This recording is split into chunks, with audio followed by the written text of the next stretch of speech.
Muy buenos días a todos, Dios les bendiga. Aquí estamos nuevamente trayéndoles un tema interesante a nosotros, los que somos cristianos y a aquellos que no lo somos también, porque es un tema que nos toca a todos de cerca.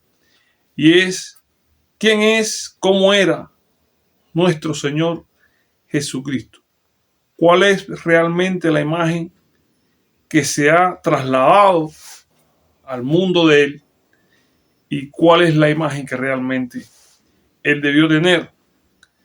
¿Y qué consecuencias ha traído el transmitir, el llevar al mundo la imagen de un hombre que existió, de un hombre que fue real, de un hombre que vino a cumplir un propósito en esta vida, pero que el hombre ha manejado a través de la historia de una manera muy diferente a como él fue y que ha servido como motivo de problemas ideológicos, de problemas y de pensamientos radicales en algunos casos. Se trata de la imagen de nuestro Señor Jesucristo.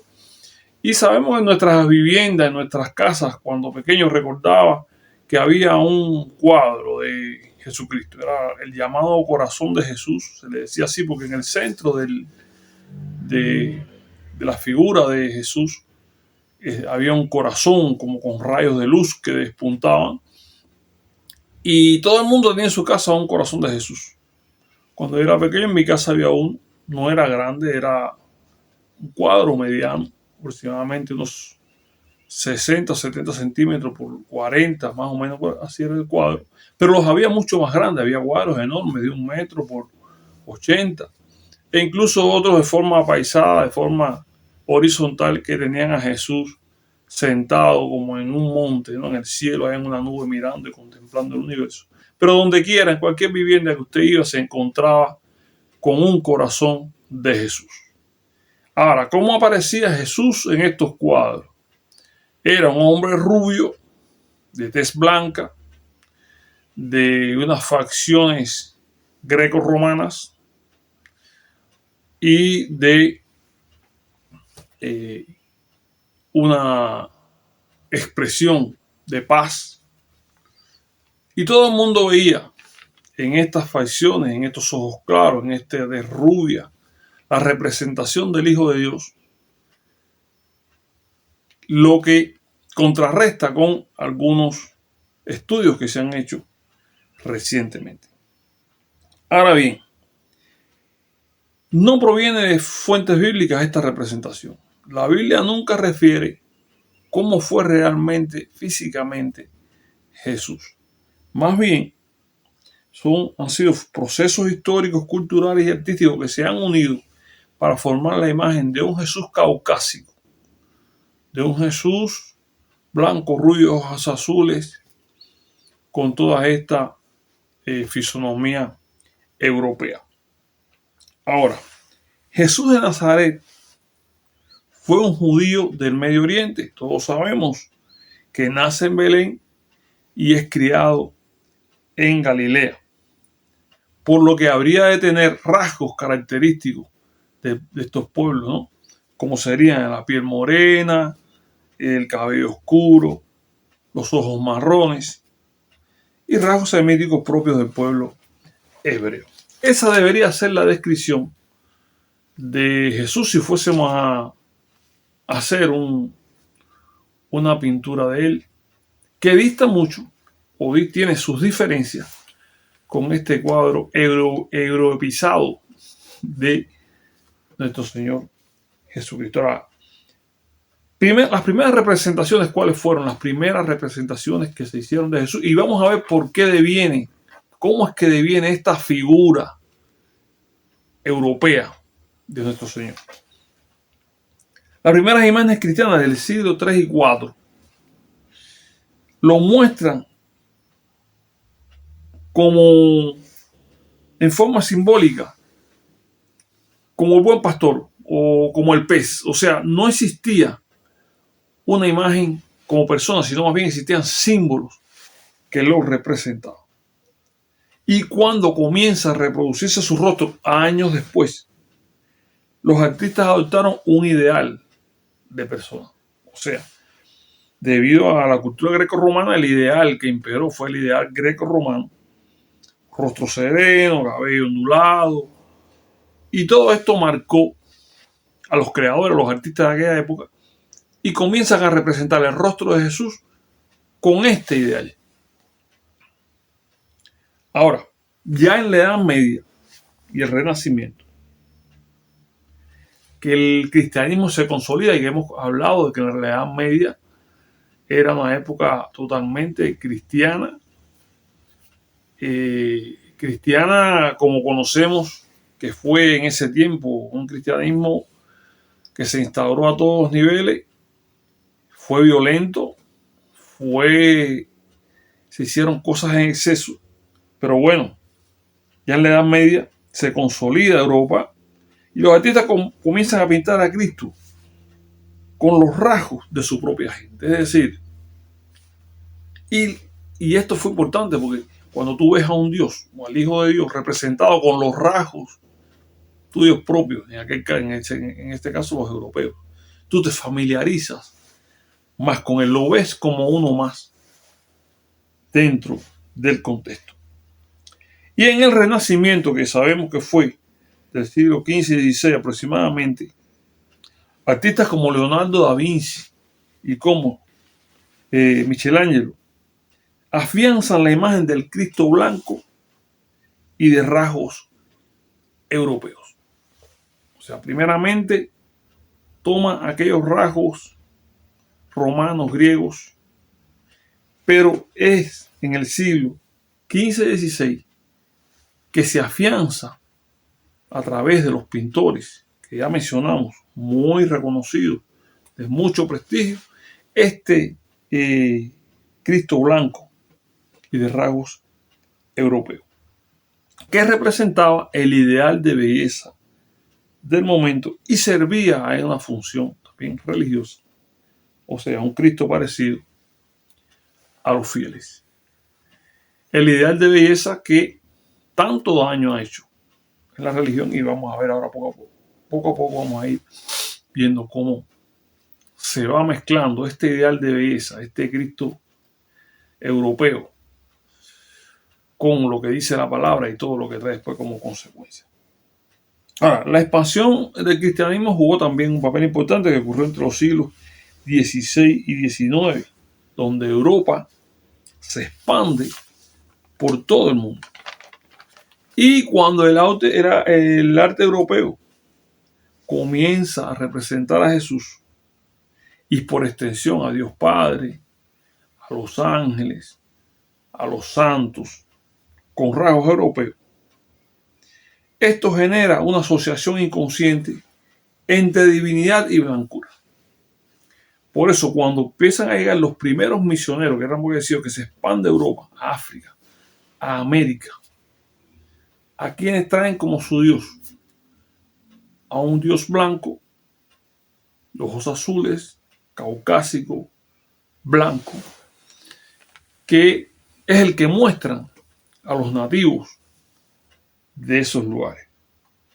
Y como bien le dije ahorita, ya existe ya una interrelación en la psiquis del creyente entre divinidad y color de la piel, o sea, blancura. No está de más decir que fue una simbología visual muy poderosa que se enquistó en la cultura occidental durante siglos. O sea, nuestro Señor es blanco, nuestro Señor es como nosotros.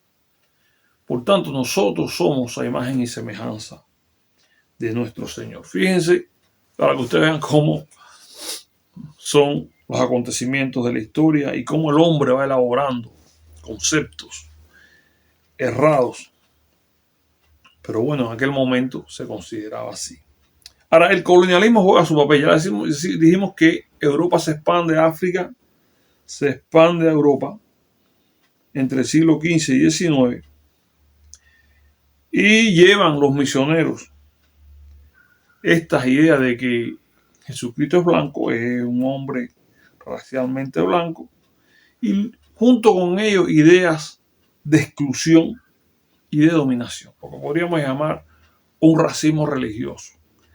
O sea, llegan los misioneros ahí diciendo, mire, este es el Dios en el cual nosotros creemos, el Dios que te viene a gritar de salvación.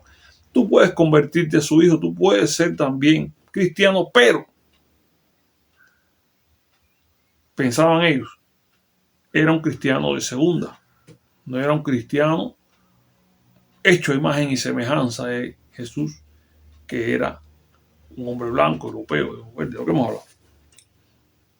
Ahora, estos misioneros consideraban a otros pueblos indígenas y africanos como menos civilizados, por supuesto, lo que estábamos hablando. Y algunos usaban esta imagen de Cristo como instrumento de superioridad cultural y espiritual. De ahí que, aún hoy, he escuchado en algunas iglesias decir que todas aquellas personas que existieron en otras épocas antes de Cristo, Dios no le procuró salvación porque eran como animales. Asimismo, he oído una predicación de un señor, un líder religioso aquí en Brasil, que dijo que todas esas culturas Dios las había borrado de la tierra porque eran como animales. Chocante, pero real. Y viene de esta idea de que si yo vengo de una cultura donde mi Dios es blanco, mi Dios que yo creo me llamó, me hizo su hijo, yo soy su heredero, tú que no eres como él, por tanto eres inferior a él, inferior a mí.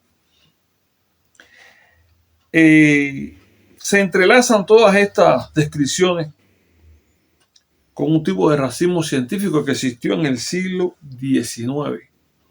Se desarrollan ciertas tendencias, ciertas creencias, ciertas ideas racistas, según se plantea, basadas con fundamentos científicos, con una narrativa de superioridad de la raza blanca como portadora de lo divino y de lo racional.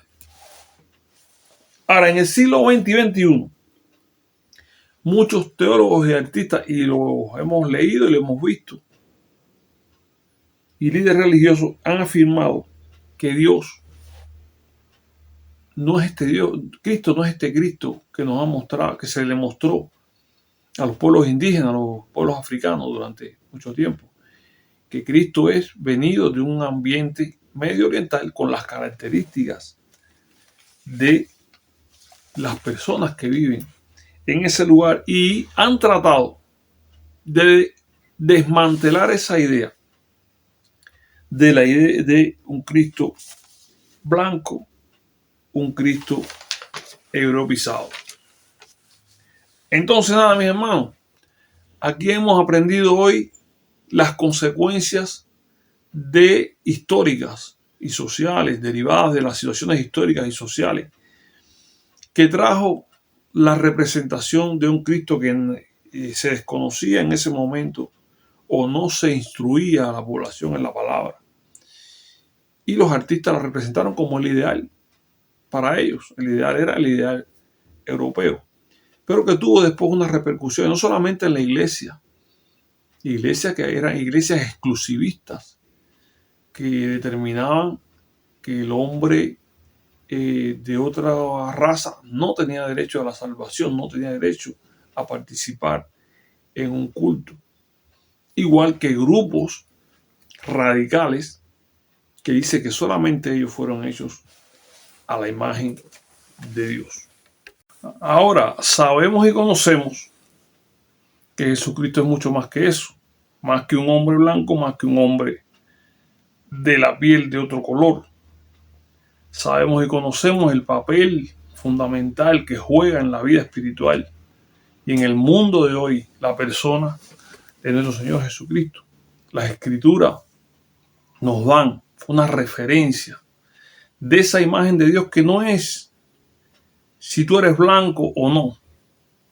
La imagen de Dios en el hombre está impuesta en el corazón del hombre por su racionalidad, por su amor, por el poder servir al prójimo, por ser un Dios misericordioso y muchos valores más que solo Dios transmite a nuestra vida y nos hace vivirla de una manera especial. Por eso sabemos que no tiene nada que ver la raza, pero sí debemos entender también las consecuencias y los efectos que causó este tipo de idea, este tipo de análisis, de reinterpretación, y que influyó grandemente en las sociedades hasta hoy. Hasta hoy que se siguen arrastrando estos conceptos errados sobre el Dios que nos hizo a su imagen y su semejanza, reforzados también por lo que la iglesia interpretó como signos de inferioridad en otras razas, cuando hizo una exégesis errada también acerca de la marca de Caín, un texto que aparece en Génesis y del cual vamos a estar hablando como segunda parte de este video próximamente. Nada, que Dios les bendiga y nos vemos en el próximo video, que es una continuación de este tema, de la tergiversación, de la exégesis mal lograda, de cómo el hombre, tratando de justificar la forma en que vive, la forma en que hace las cosas, lleva la religión a tomar caminos y derroteros que cuestan mucho en la historia, porque eventualmente mover eso de la mente de muchas personas es difícil. Son ideas que llevan a las personas a excluir a otras simplemente porque no lo consideran igual a ellos. Bien, nos vemos en el próximo video y muchas bendiciones.